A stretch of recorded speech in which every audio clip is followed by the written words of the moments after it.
Nosso código, Lei 14.071 de 2020, está na tela aí para vocês.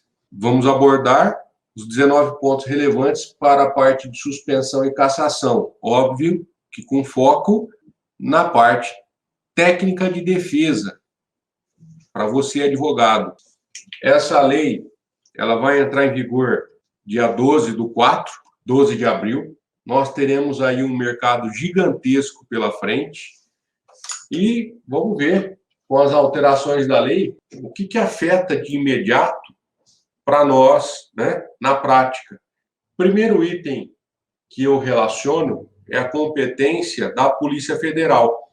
E aí, para a gente até abreviar um pouquinho o assunto, quando eu trato de competência, então nós temos aí a competência da Polícia Federal, a competência dos órgãos executivos rodoviários da União, dos estados, Distrito Federal e dos municípios, a competência dos órgãos executivos dos estados e do Distrito Federal, os DETRANS, a competência dos órgãos executivos de trânsito dos municípios. Nessa parte sobre competência, então, de forma abrangente, esses 4 pontos iniciais, nós temos que discutir aqui seria a transferência da competência do DETRAN para aplicar a suspensão quando a infração por si só determina tal fato. Então, hoje, o DETRAN, ele aplica a suspensão por somatória de pontos e quando a infração determina a suspensão, ainda que essa infração tenha ocorrido em outros órgãos. Quem aplica a suspensão é o DETRAN. Nesses 4 pontos iniciais, o código altera a competência do DETRAN para o órgão autuador, quando a infração por si só gera suspensão. Então, vamos pegar um exemplo prático, né? O cliente chega para você e fala: doutor, fui autuado, fui flagrado acima de 50%, artigo 218, inciso 3º do Código de Trânsito, que além da multa prevê a suspensão. Bom, hoje, quem aplica a suspensão é o DETRAN. A partir do dia 2 de abril, o próprio órgão ele vai aplicar a penalidade de multa e a suspensão. Então, nesse caso, o órgão autuador ele vai aplicar a penalidade de multa e de suspensão. E nós vamos tratar desse assunto mais para o final, porque nós temos aí algumas observações relevantes a fazer nesse aspecto. Porque muito se fala de que o órgão autuador vai aplicar a penalidade de suspensão e de multa num único processo, o que, em tese, geraria cerceamento de defesa. Porque se a gente parar para pensar, por somatória de pontos, a pessoa se defende no órgão autuador em 3 momentos: defesa para a autoridade, recurso para a JAR e recurso para o CETRAN. Terminado o processo da multa, a pontuação é lançada no prontuário. Atingindo o necessário para a suspensão, o condutor terá mais 3 oportunidades para se defender no processo de suspensão: defesa para a autoridade, recurso para a JAR e recurso para o CETRAN. Se o órgão autuador for aplicar no único processo a penalidade de suspensão e cassação, o cidadão teria aqui somente 3 oportunidades de defesa.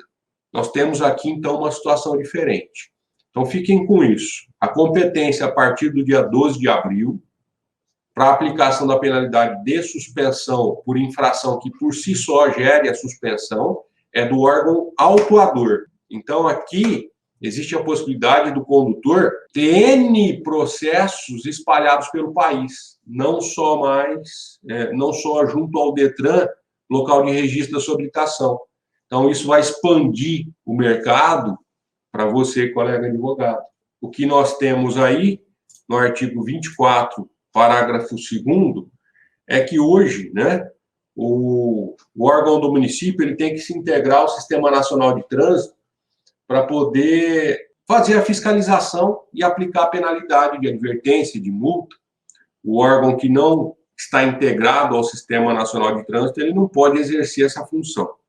O parágrafo 2º foi alterado para que viabilizasse o convênio entre o órgão do município que não faz parte do sistema com outros órgãos executivos. para exercer, parágrafo 2º, para exercer a competência, as competências estabelecidas neste artigo, os municípios deverão integrar-se ao Sistema Nacional de Trânsito. Até aí era o que existia.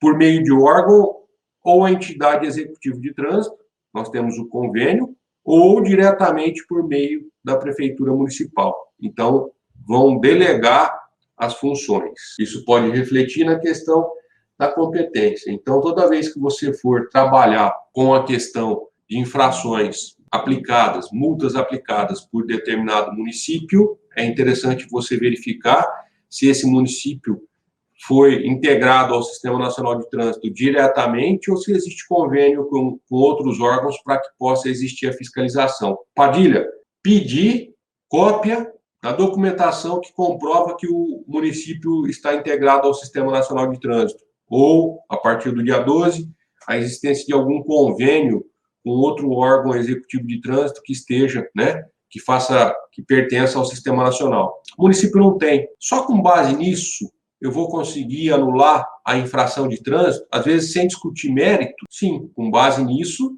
se o órgão não está integrado ao Sistema Nacional de Trânsito, conforme previsão do parágrafo 2º, você não vai nem precisar discutir mérito. A probabilidade de você ter êxito é grande, por falta de competência do órgão.